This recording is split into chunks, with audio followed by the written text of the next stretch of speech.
buhay o kabiguan, ng ligaya o lungkot. Kaya marapat lamang na tanggapin si Jesus bilang tagapagligtas at Panginoon. At matapos yun ay panariwain ang katapatan at paglapit sa Kanya bawat araw o day by day. Ang day by day ay naglalayong umalalay sa pang-araw-araw na pamumuhay. Narito po si Kuya Ed Lapis sa mensaheng pinamagatang From Problem to Solution.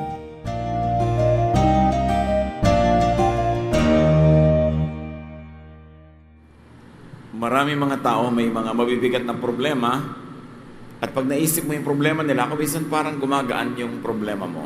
Today we're going to get acquainted with a lady that had a terrible problem. Ang ating pag-aaral, From Problem to Solution.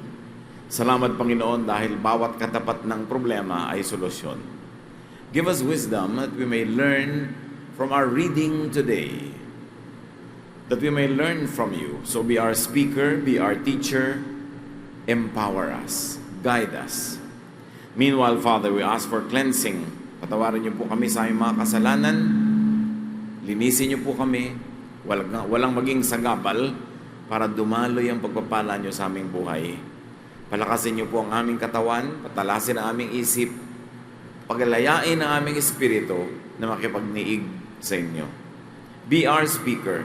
Teach us. Lift up only your name. And in your precious name, in the name of your Son, Jesus, we pray with thanksgiving. Amen. 2 Kings 4:1-7. One day, the widow of one of the Lord's prophets said to Elisha, "You know that before my husband died, he was a follower of yours and a worshiper of the Lord. But he owed the man some money, and now that the man is on his way to take my 2 sons as his slaves." Isa sa mga napakagagandang kwento sa Old Testament. Isang babaeng balo ang desperada dahil bukod sa lungkot na dinadala niya sa kamatayan ng kanyang asawa, ngayon ang kanyang 2 anak na natitirang aliw niya sa kanyang buhay at gabay sa kanyang pagtanda ay kukuhanin pa nung pinagkakautangan ng kanyang namatay na asawa. Tradisyon nung araw na ang hindi nababayarang utang, yung anak mo ang magiging bayad. Malaking problema. Nalulungkot, wala na ng asawa, at ngayon mga walang pa ng mga anak. Nagpunta siya sa boss ng kanyang asawa, yung head prophet, si Elisha. At nilinaw niya, diniin niya na ang kanyang asawa ay dating naninilbihan, nag-aaral, tagasunod ng propeta. Kaya may connection siya dito sa propetang ito sa pamamagitan ng kanyang asawa. 2 Kings 4:2, "Maybe there's something I can do to help," Elisha said. "What do you have in your house?" A most important and a most intriguing question. Lumapit yung babae sa kanya dahil nangangailangan ng tulong. Hindi natin alam kung ang inaasahang tulong ng babae ay bigyan siya ng pera para pambayad sa utang at ng yung anak niya ay huwag maibayad, huwag maipangbayad, or kakausapin ba ng propeta yung pinagkakautangan na patawarin mo na yung utang, propeta naman yung nagkautang sa'yo. Hindi natin alam kung anong laman ng isip ng babae. Pero definitely, hindi yon ang iniisip ng propeta. Kasi sabi ng propeta, "Maaaring may maitulong ako sa iyo. Ano ba ang meron ka sa bahay mo?" Hindi itinanong kung ano ba ang meron ng nanay mo, kapatid mo, kapitbahay mo, o ano bang meron ako na pwede kong ipautang sa iyo. No. Ano bang meron ka? At kung umaasa yung babae ng tulong na mas instant, halimbawa ay funds, baka pwede siyang wala ng gana dahil ang tanong sa kanya kung anong meron siya. Walang-wala nga siya, kaya nga siya lumalapit. 2 Kings 4:2-4, "Sir, I have nothing but a small bottle of olive oil." Elisha told her, "Ask your neighbors for their empty jars, and after you've borrowed as many as you can, go home and shut the door behind you and your sons. Then begin filling the jars with oil and set each one aside as you fill it." Nakakataka naman itong payo ng propeta Sabi niya, anong meron ka sa bahay mo? Sabi nga natin, walang-wala nga siya, kaya lumalapit. Sabi niya, Ginoo, wala po akong anuman, kaysa konting-konti lang na langis ng oliba. Alam niyo, yung olive oil noon was a commodity. It was a precious commodity kasi yan ay pwedeng pangluto, pwedeng pagkain, pwedeng panggamot, pwedeng pangmasahe. Very precious. At sabi sa kanya ni Elisha, baybayin mo lahat ng mga kapitbahay mo, manghiram ka ng napakarami, pinakamaraming kaya mong hiramin ng mga walang laman na mga banga, mga sisidlan, umuwi ka, at isara mo ang pinto, kayo lang mag-iina ang nasa loob ng bahay, at pagkatapos, simulan mong isalin yung langis mo na konti sa mga nahiram mong sisidlan. 2 Kings 4:5, the woman left. Later, when she and her sons were back inside their house, the two sons brought her the jars, and she began filling them. Very thrilling, very exciting. Marami-rami naman silang nahiram ng mga lalagyan. Nagsara sila ng pinto, at sinimulan nilang magsalin. 2 Kings 4:6, at last she said to one of her sons, bring me another jar. We don't have any more, he answered. And the oil stopped flowing from the small bottle. Wonder of wonders, habang nagsasalin sila at may napagsasalinan pa, hindi naubos yung konting langis niya. Kailan dito naubos? Nung wala nang mapagsasalinan, ubos na ang mga jars. Kaya sabi niya, pahingi pang lalagyan, wala na po tayong lalagyan, puno na, at wala nang empty, tumigil yung langis sa pagdaloy. 2 Kings 4:7. After she told Elijah what had happened, he said, sell the oil and use part of the money to pay what you owe the man. You and your sons can live on what is left. So, ano na po nang gagawin namin? Marami na kaming oil sa bahay. Abay di ibenta nyo. Part ng mapagbebentahan mo, bayaran mo yung utang ng asawa mo, hindi na mababawi ang iyong mga anak, magiging slave, at yung natira, sapat na sa inyo, ipamuhay nyo. Presumably, hanggang magkaroon sila ng mga hanap buhay, magkaroon sila ng susunod na pagkukunan.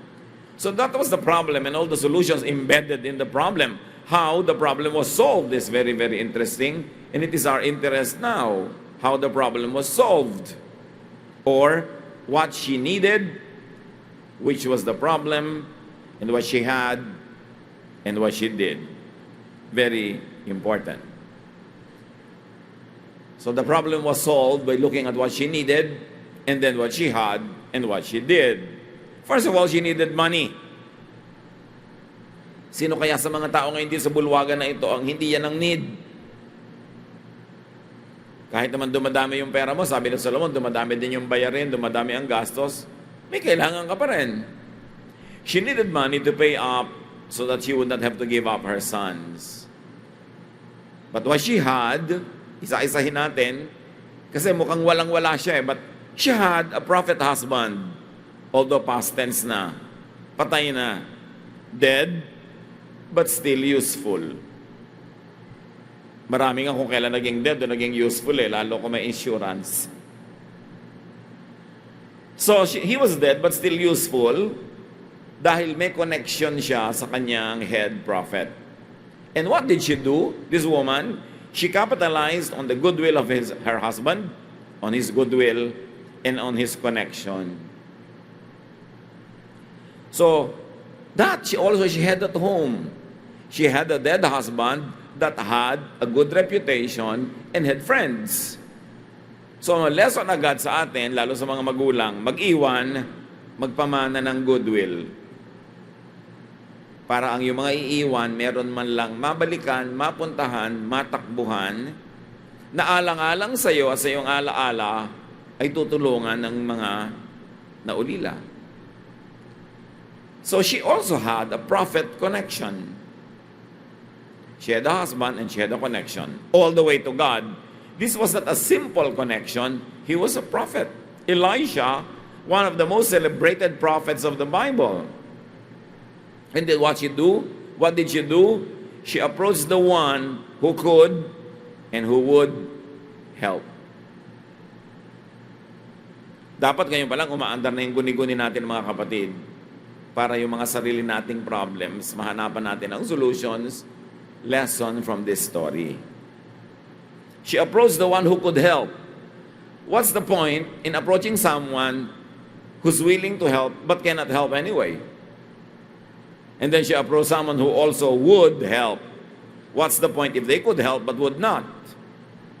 Kung kaya nga pero ayaw naman o hindi gusto. So isipin, sino ang merong ganong power? And she had an idea. What was that idea? Tell the prophet. Kailangang sabihin ko sa propeta ang problema ko. Sobrang bigat, kailangan humanap ako ng ibang balikat na pwedeng tumulong, laang tumulong, kayang tumulong, at gustong tumulong. At yun yung propeta. So the solution to many of our problems is usually just an idea. Idea. Bawat solusyon may katapat, bawat problema may katapat na solusyon. Kailangan lang makonekta sila ng idea. Dapat may idea, dapat may iniisip at nag-iisip ang tao. And what she did, she worked on the idea. Sabi niya, alam ko na, ang una kong gagawin, pupunta ako sa prophet, sasabihin ko ang problema ko. At hindi siya nagpatumpik-tumpik, hindi siya nagtagal pa, pumunta nga siya at sinabi niya.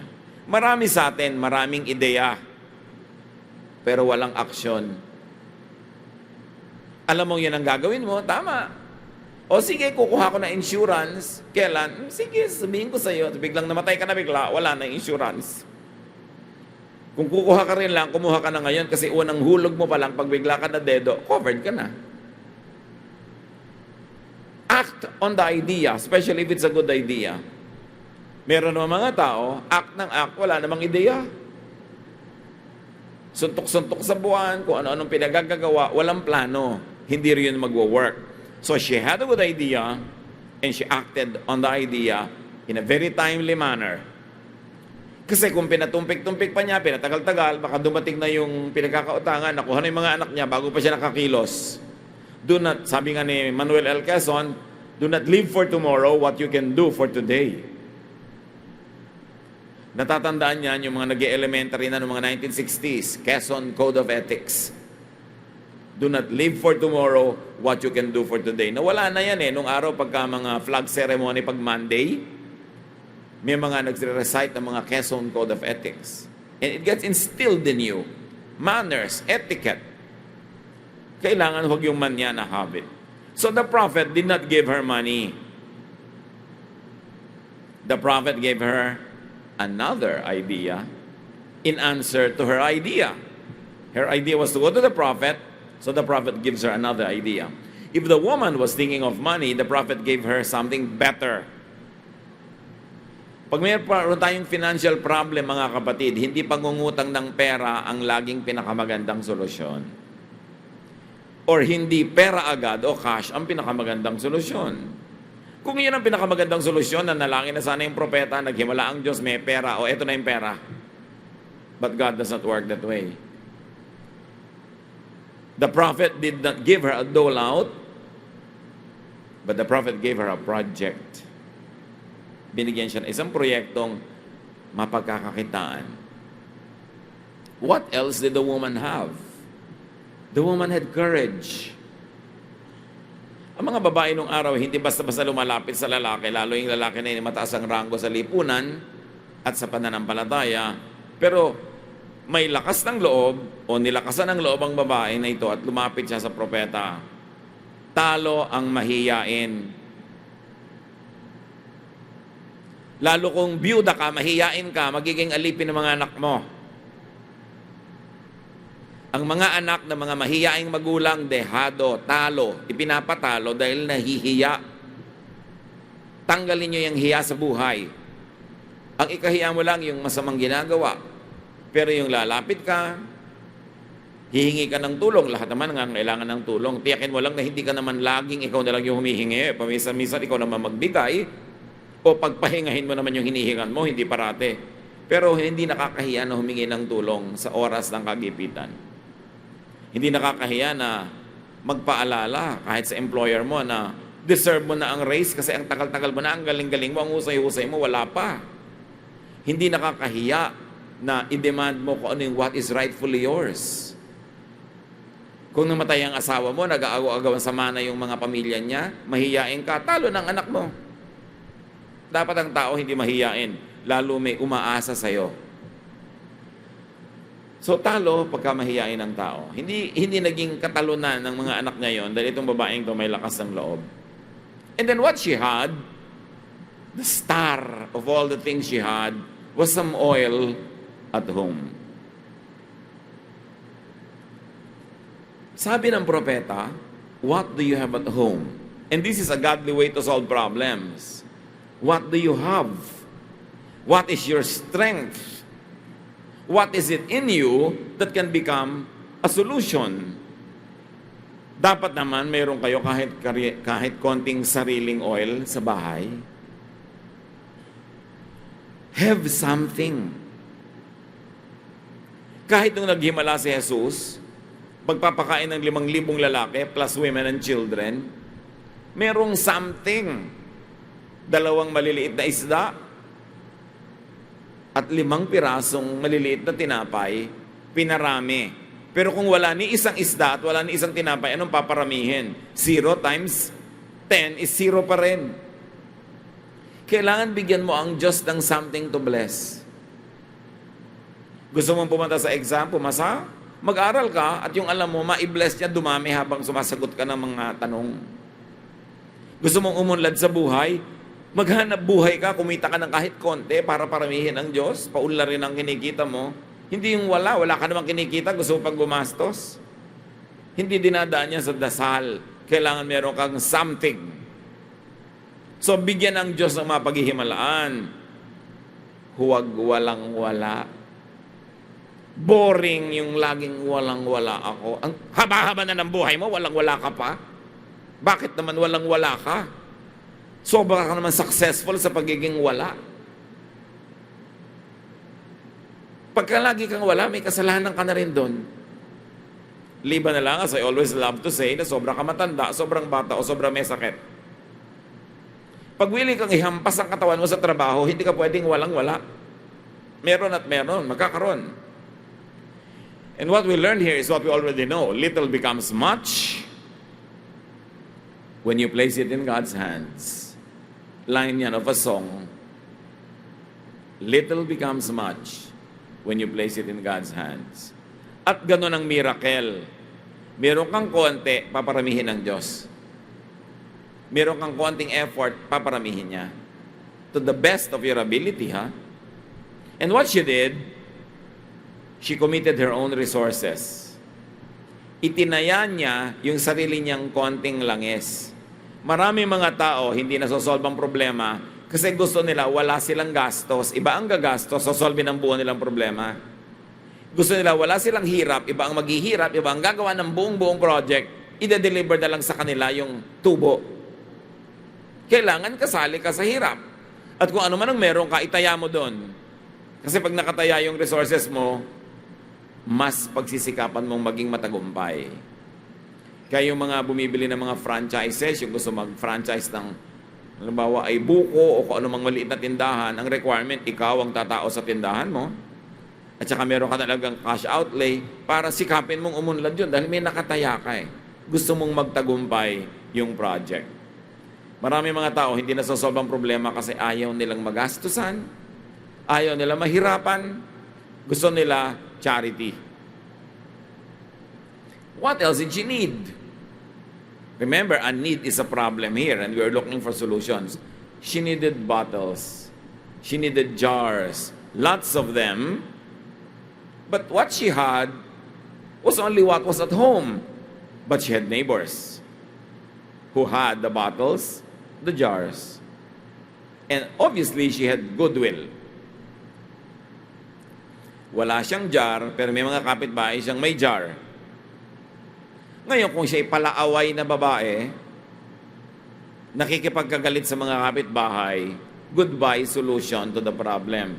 Kasi kailangan ng jar, wala siyang jar, ang kapitbahay meron, pero di niya kausap eh. Kagalit niya. So meron siyang goodwill. Dumadami ang assets niya. Pag binilang natin, kanina parang wala. She had neighbors who had battles and she had goodwill. And what she did, she sought help from her neighbors. Nagkakatok, bahay-bahay, meron ba kayong pwedeng mahiram na jar? Kung di ka pinagkakatiwalaan, kung hindi ka gusto, di ka papahiramin kasi nababasag ang jar. Kung may history ka ng pagiging burara na lahat ng dinala mong jar ay nabasag, walang magtitiwala sa'yo. So you see, in solving a problem, pati history mo masasangkot. Trustworthy ka ba? Pwede ka bang pagtiwalaan? Pwede ka bang pahiramin? Kasi pwede, yes, marami akong jar. Kilala naman kita, hindi mo naman ako kinaaway, pero hindi kita papahiramin kasi ang dami mo nang nabasag. Ang pag-solve sa problema, hindi lang habang nandun yung problema, even long before it happens, your behavior, your performance, is part of the future solution. Kung may inaaway kayo ngayon, nagsasara kayo ng pinto na matulungan niya kayo sa darating na problema niyo next month. At sinong nakakaalam kung magkakaproblema kayo o hindi? Yan yung nangaaway, nakikipagkagalit, bulag yun. Bulag siya sa katotohanan na hindi siya self-sufficient. Na darating at darating ang panahon, kakailanganin niya ang awa, ang tulong, ang respeto ng kapwa. So, she sought help from her neighbors. Ang obvious na lesson sa atin ay be neighborly. Bagamat ngayon, kahit nasa kabilang part ng mundo, isang text lang sa'yo, nahihiraman ka na.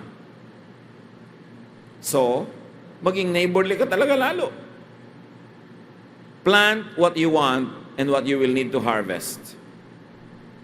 And in your problem solving, enlist people's help.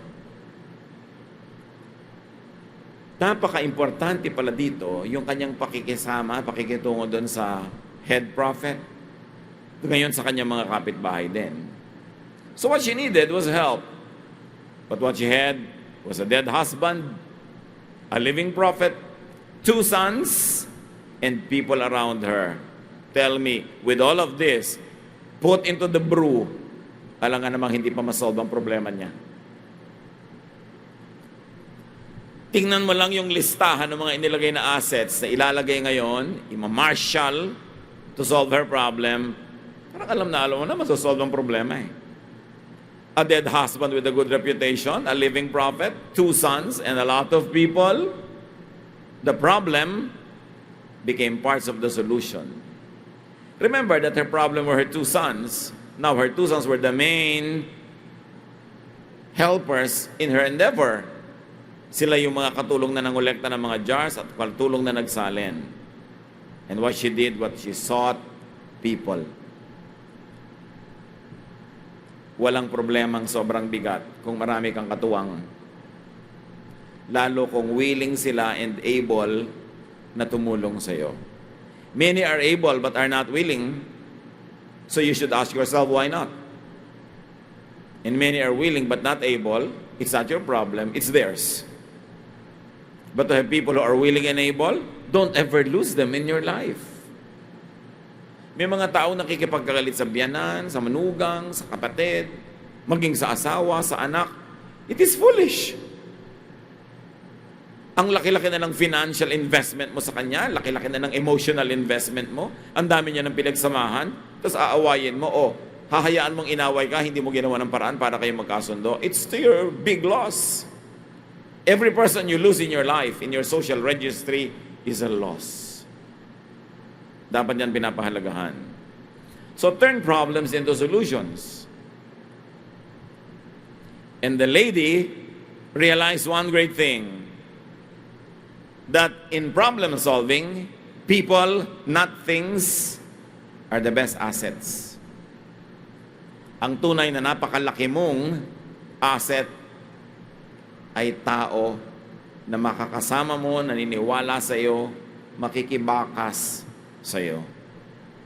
So may problema ba tayo? Anong problema natin? Financial or other things? Do something. Pray, but do something. Hindi pwedeng pray ng pray tas walang action. And remember, let's take a second look at the solution. Hindi siya sinabihan ng propeta, wala pala kayong pera, konti lang ang pera ninyo, may problema kayo, so magtipid kayo masyado. Bawasan yung kinakain ninyo. Magtipid kayo na magtipid. Huwag na kayong gumamit ng ilaw. Huwag na kayong, at kung modern time, huwag na kayong mag-electric fan. Huwag na kayong kumain na masarap. No! Hindi sila tinuro ang magtipid. Ang itinuro sa kanila ng propeta ay to produce money. To make an income and to increase their income. O, iba naman kasing case nila dahil may propeta involved, so may miracle. But do you know na sa buhay natin, may miracle every day? Pwede nga hindi dumadami talaga literally yung oil mo, baka nga wala ka pang olive oil. Pero may ibang dumadami. Kasi kung hindi ka pinaghihimalaan ng Diyos, kapatid, bakit buhay ka pa? Sa dinami-rami ng needs sa buhay at sa kinakonti-konti ng resources, bakit buhay pa tayong lahat? Himala yun. Tayo ang living testimony na nangyayari pa ang mga himala. Na napakaraming pwede mangyari sa iyo sa pagpunta mo lang dito. Pwedeng nasagasaan ka, nabundol, nadaganan ka ng natutumbang puno. Pwedeng may sumaksak sa iyo, pero ayan ka, buhay ka. Himala. Patuloy ang paghihimala ng Diyos. Yan lang makatawid ka ng mga kalye ng Maynila na manatili kang buhay. Himalayan, ha? Daig pa nito yung nasa Biblia. So, hindi pinaghihimalaan din tayo, ha? Hindi lang sila. Pero ang point, the secret is in commerce, not in slavery. Kung meron lang tayo ngayon, sila noon na atin ngayong super OFW mentality, ang solution, sell your sons to slavery. Send them off para masolve ang problema. Na ngayon yung laging ginagawang solusyon ng mga tao. Hindi naman laging yun ang solusyon. Nasanay na lang tayo na yun ang solusyon. Maraming solusyon. Ang yumayaman nga sa bansa na ito, yung mga nag-i-stay Hindi yung umaalis. Yung umaalis, nagkakaroon ng panggastos, pagpagawa ng konting bahay na maraming letter A na korting bubong. Diba? Nakakabili ng konting kotse, pero pag umuwi na, may kotse pa bang pangalawa? Wala na. Nakakabili ng konting alahas, pero pag umuwi na, bibenta na si alahas, hindi sustainable. Hindi sinabi ng prophet, gano'n naman pala, di sige, say goodbye to your kids. No. Sabi ng prophet, make money. At lagi kong idinidiin yan sa ating mga kababayan. Magpapakasal pa lang kayo, tapos next month, mag-a-abroad na yung husband mo. Why don't you make him stay and the two of you make money? Nag-asawa ka pa, magkahiwalay naman kayo. Tapos ang dami-daming mga babaeng naghihintay lamang, o lalaki na naghihintay lang ng padala, nakatunga nga araw-araw. At dahil nakatunga nga, naiinip, magsa-shopping ngayon. Magmumall, magsisine, kakain, gastos ng gastos kaya walang pera. But the solution is to make more money, not to save. Although it helps to save, pero pag ang mentality mo is to save, habang buhay na lang, gas-gas na yung payog mo, hindi mo pa pinapalitan. Habang buhay na lang, yung mantikang ipinamprito mo last week, paulit-ulit mo pa ang pinampiprito. Habang buhay na lang, nagbubunga nga ka. Ang tubig! Maggastos kayo sa tubig. Ang kuryente, patayin ng ilaw. Habang buhay na lang. Kung kumikita ka ng marami, mag-save ka pa rin sa tama, pero hindi mo kailangan gawin yun.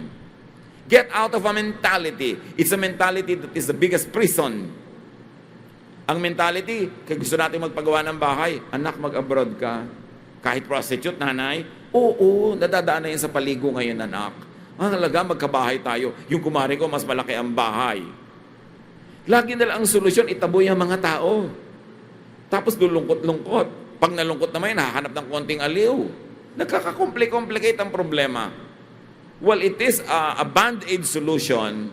It should not be the mentality of our people to always send out our loved ones to earn money.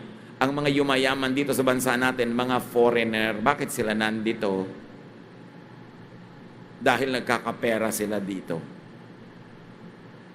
Ayun, iba naman, kung gusto mo mag-abroad dahil hilig mo, dahil gusto mo talaga, well, ibang usapan na yon. Pero para isipin mong yun lang ang solusyon, hindi yun totoo. Noong 1970s lang nagsimula yung policy na yan. Mid and late 70s. But before that, hindi naman yan ang solusyon natin sa ating mga economic problems. At nandito sa kwento, hindi sell your labor, sell your children, no. produce more. At nakita natin kung paano sila nakaproduce ng more, hindi ko na uulitin. So anong problema natin sa buhay, lalo kung financial? Produce more. I'm not even telling you to keep on saving, kundi produce more money. Gusto mo palang kumain ng masarap, edi mag-produce ka ng maraming pera. Gusto mo palang lunurin ka ng electric fan na laging nasa 3 ang speed, edi gawin mo, pero may pambayad ka dapat sa kuryente. Make money. Kailangan meron kang enterprise. And all the elements in the story will help us do that. Hindi na uso ngayon ang one-income household. Talagang maghihirap ka, puro tipid. Kailangan lahat may kita. Bawat taong nagko-consume, dapat nagpo-produce. Except for the few moments, and it should be short, when students are full-time na nag-aaral, o sobrang bata, sobrang tanda, o sobrang may sakit. Konti lang yon. Marami are able-bodied, kayang-kaya natin mag-produce. Huwag kayong makontento na isa lang ang income nyo. Kung hindi kayo kontento sa inyong income. Ngayon, kung kontento kayo, di sige, makontento kayo. Pero ang dami nyo pang pangarap. Gusto nyo pang makapagbakasyon sa napakalayong Batangas. Hindi maabot-abot na pangarap. Abay, increase your income. Huwag kayong makontento sa sweldo-sweldohan lang. Dahil walang matutupad na pangarap pag ganun lamang. Seek people's help. People love to help others who deserve the help and people that they like. So it is important to be likable. You know, success happens to people who receive help at the right moments in their life.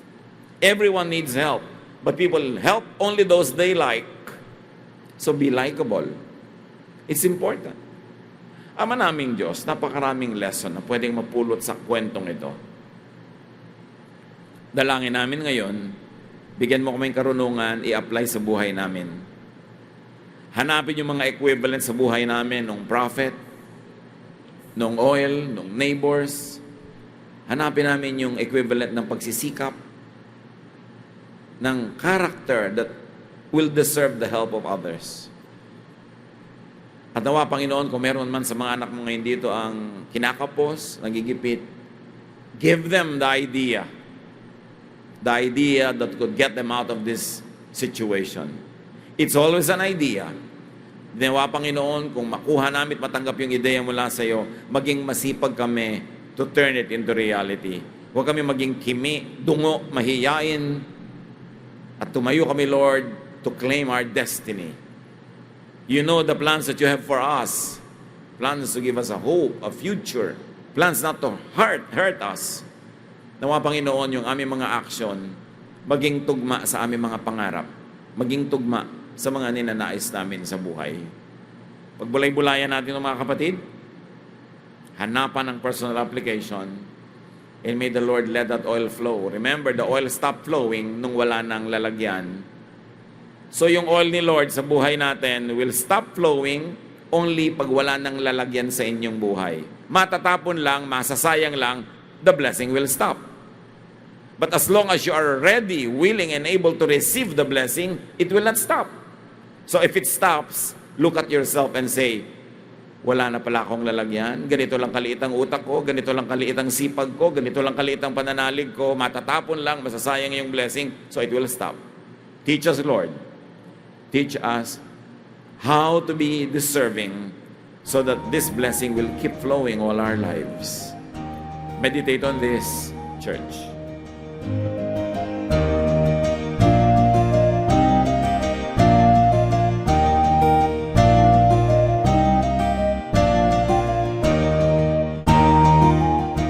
Ang katatapos pong mensahe ni Kuya Ed Lapis ay pinamagatang From Problem to Solution.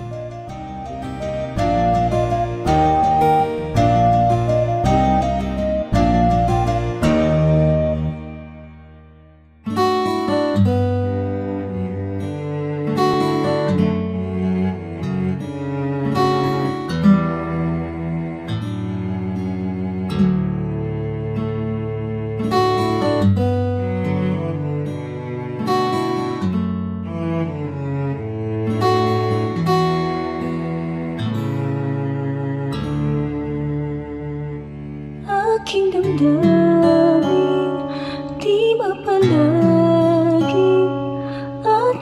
isipan ay laging ligaw, di mawawari ang buhay palagi. Kahit itama ay hindi sapat, nais kong itama ang lahat. Ngunit iabot at di sapat. Jesus, kailangan kita. Jesus, hindi mangangamba. Jesus, pag-ibig niyo iba di mapapantayan kahit na sinuman. Jesus, kailangan kita. Jesus, sa'yo'y di mangangamba. Jesus, sa piling niyo ako'y laging may pag-asa.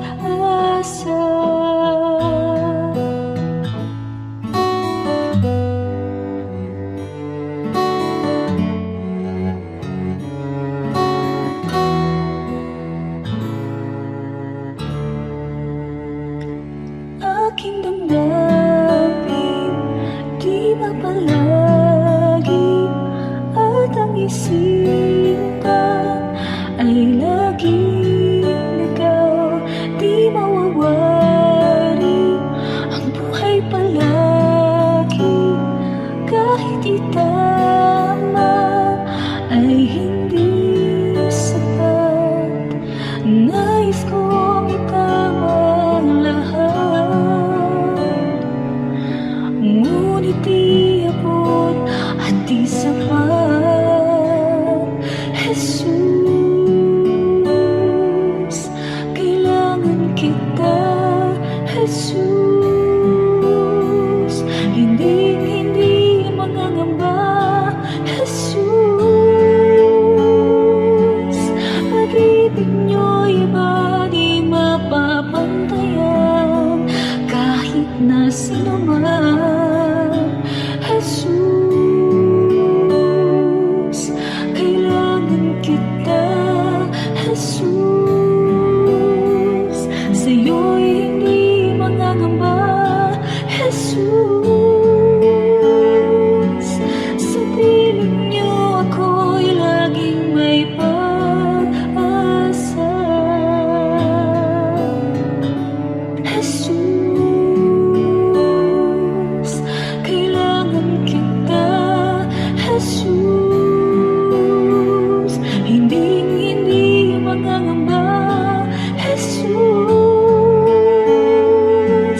pag-ibig niyo iba di mapapantayan kahit na sino man. Jesus, kailangan kita. Jesus, sa'yo'y hindi mangangamba. Jesus, sa piling niyo ako'y laging may pag-asa.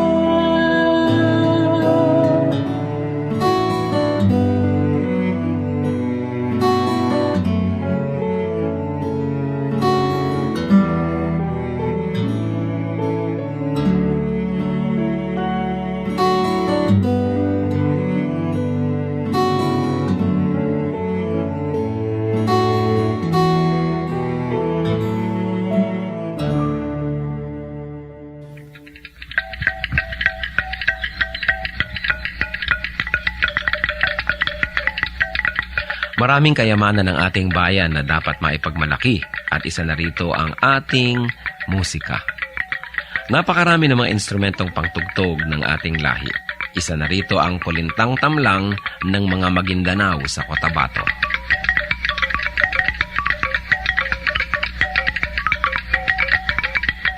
Ang kulintang tamlang ay instrumentong pangmusika at yari sa 8 piraso ng kawayan na inilatag ng sunod-sunod ayon sa haba at tono. Hinahampas ito ng dalawang maiigsing patpat sa magkabilang kamay. Sa mga Maguindanao, ang kulintang ang pinakakilala at pinakapangkaraniwang instrumentong ginagamit sa mga kasiyahan. Ito ay isang hanay ng 8 maliliit na agong na may umbok. Subalit sa kakulangan nito ay maaaring gamitin sa halip ang kulintang tamlang. 2 tao ang maaaring tumugtog sa isang set ng kulintang tamlang. Ang una ay tumutugtog ng melodya, habang ang ikalawa naman ay tumutugtog ng ritmong paulit-ulit or steady drone rhythm, na pinakamaliit na instrumento naman ang siyang hinahampas. Karaniwan din na makikita itong ginagamit ng mga kabataan sa kanilang pagsasanay at pag-aaral ng mga ritmo ng kulintang.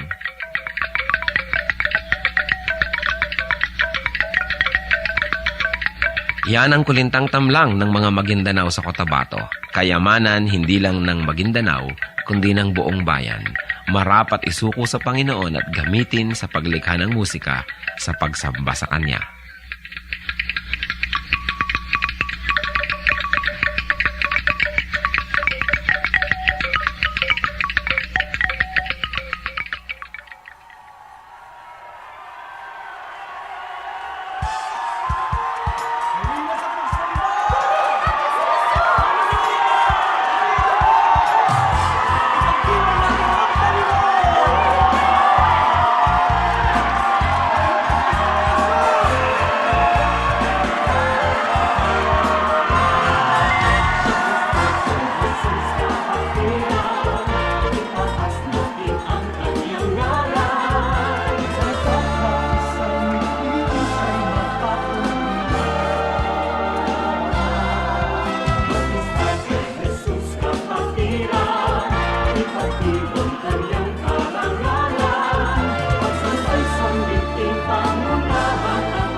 Jesus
buhay ko'y maiayos,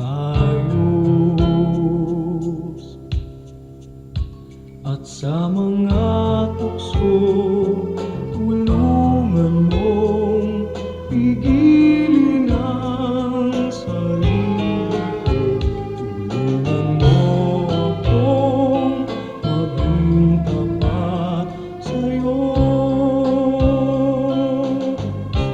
Pagpipigil sa sarili, pagpipigil sa sarili. Kung nalulungkot at nalulumbay, magtiis at maghintay. Pagpipigil sa sarili, pagpipigil sa sarili. Ang ituro mo sa buhay ko, Jesus.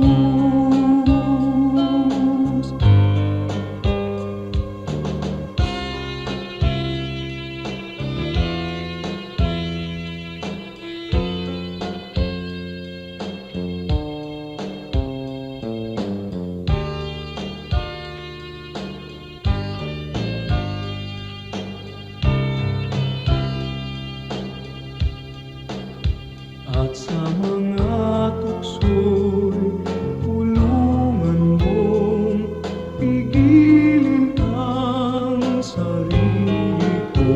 Tulungan mo akong maging tapat sa'yo. Pagpipigil sa sarili, pagpipigil sa sarili. Kung nalulungkot at nalulumbay, magtiis at maghintay.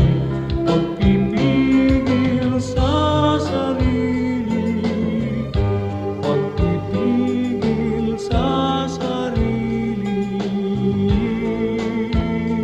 Ang ituro mo sa buhay ko, Jesus. Ang ituro mo sa buhay ko, Jesus.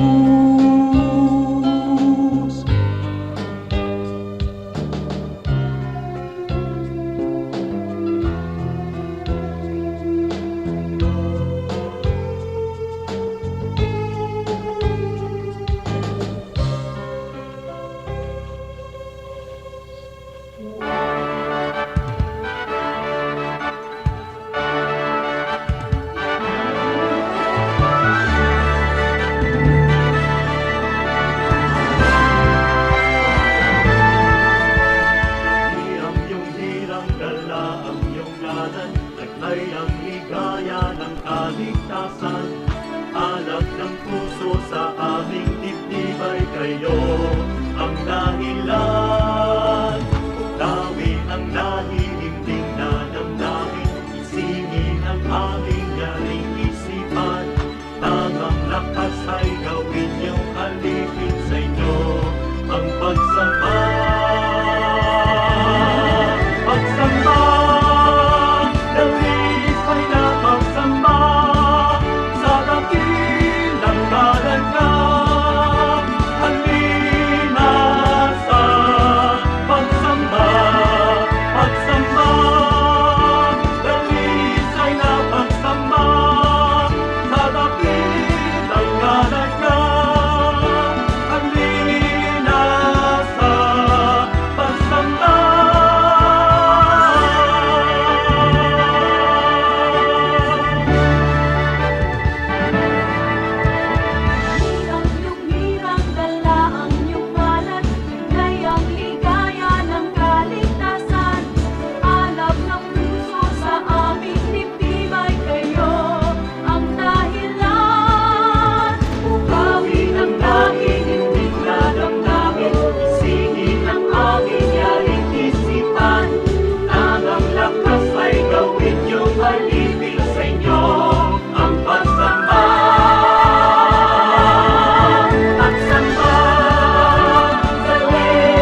pag-ibig, kabutihan at kapayapaan man. Nang matutunan kong pigilin ang sarili kong minsan, puso ay bigyan ng kahinahunan. Pagkatapatan ko nawa sa'yo'y hindi manihimlay, mapagtigis na puso, kabaitan ang taglay. Bunga ng Espiritu, mayroon ka ba sa buhay mo? Ang kinakailangan na ipakita ng Kristiyanong tunay. Bunga ng Espiritu, kung wala sa buhay mo, kay Jesus tanggapin mo. Bunga ng Espiritu.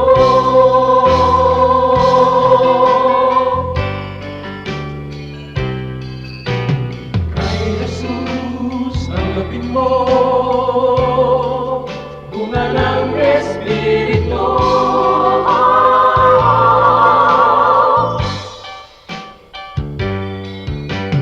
Bunga ng Espiritu, mayroon ka ba sa buhay mo? Ang kinakailangan na ipakita ng Kristiyanong tunay. Bunga ng Espiritu, kung wala sa buhay mo, kay Jesus tanggapin mo. Bunga ng Espiritu.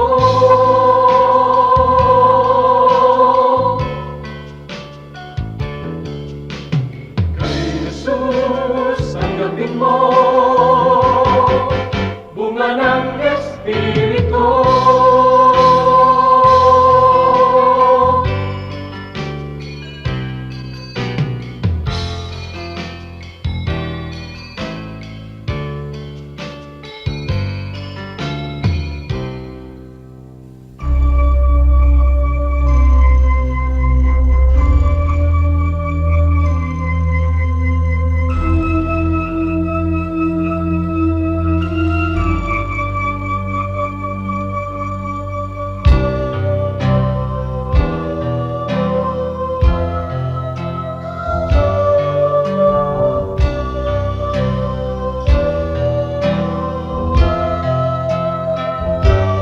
Bakit labis na pag-ibig ang nais kong ibigay? Magmula nang tanggapin ko si Jesus sa aking buhay. Noon ng Diyos sa puso ko'y isang katang-isip lamang. Ngunit ngayon siya ay katotohanan.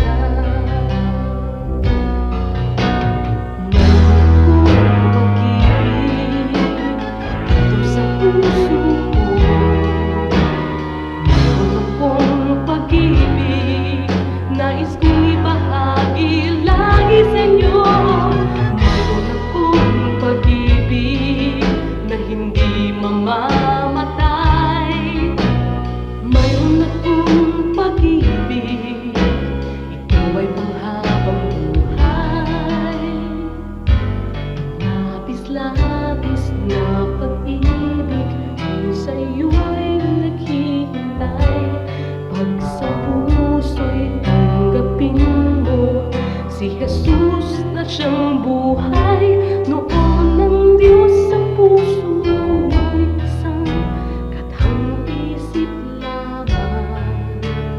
Ngunit ngayon siya ay katotohanan.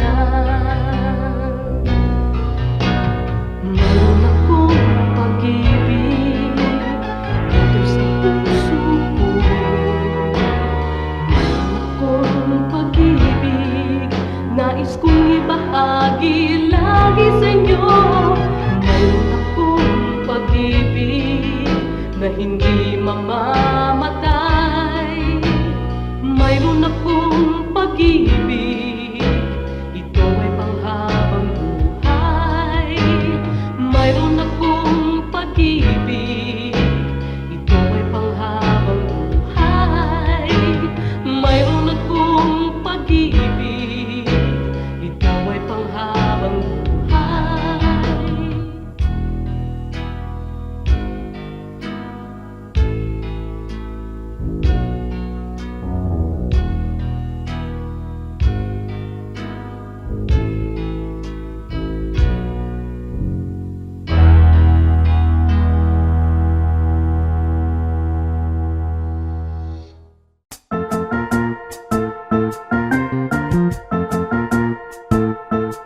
Oras na po para pansamantalang magpaalam ang programang Day by Day. Tayo po'y magsama-sama tuwing ika-6 hanggang ika-7 ng umaga, araw-araw. Magandang umaga po at mabuhay ang Panginoong Hesus!